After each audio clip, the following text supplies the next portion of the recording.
Right, let's dive into the fascinating topic of UK boarding schools, particularly the shifts that have happened since the 1970s. This era marked a significant transformation, especially in how public schools, like Eton and Rugby, shaped the elite of the nation. Back then, these institutions were primarily about fostering leadership and personal development, very traditional values. However, as society began questioning established norms starting in the 1970s, everything changed.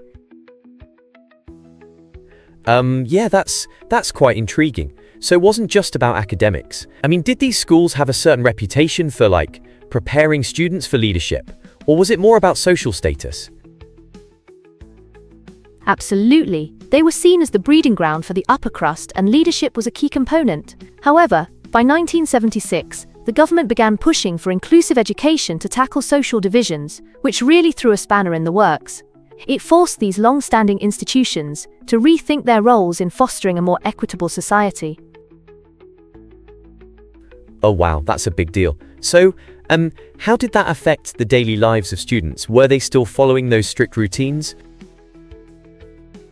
Well, indeed, the daily life in these schools was heavily regimented. Students typically woke up around 7 a.m., and their day was packed: church services, lessons, homework, and seasonal sports activities. There was this sense of community forged over shared meals, which was kind of a tradition. But it was also a heavy atmosphere, especially with the prefects, a system of senior students acting as the enforcers of discipline. Right, so like mini headmasters, did they have any real power, or was it more about maintaining order? Precisely.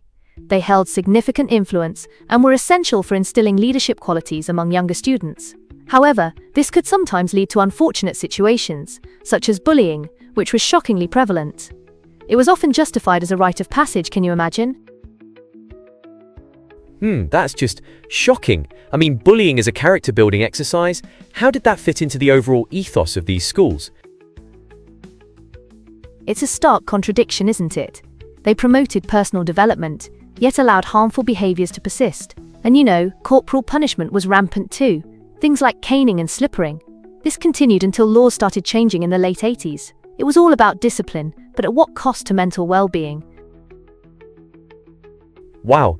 So, did they have strict rules for behavior in classrooms or, dining? Oh yes, the etiquette was rigid.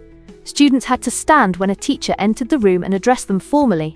In the dining hall, they followed strict protocols. The emphasis was on manners, reflecting the old world values still very much alive in these institutions.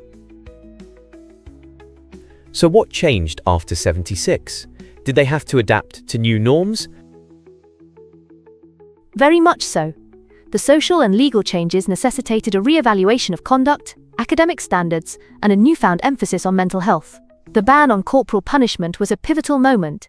Society began recognizing students' rights. Schools had to create environments that weren't just about discipline but about nurturing talent without compromising well-being. Oh, I love that. So it's like they transformed into more holistic educational environments. Was there any pushback from parents or alumni? Yes, certainly. There was resistance because many alumni clung to the traditional values they believed shaped their own successes. But over time, the institutions realized that adapting was essential to remain relevant. It's a fascinating case of evolution, really maintaining traditions while embracing the need for change.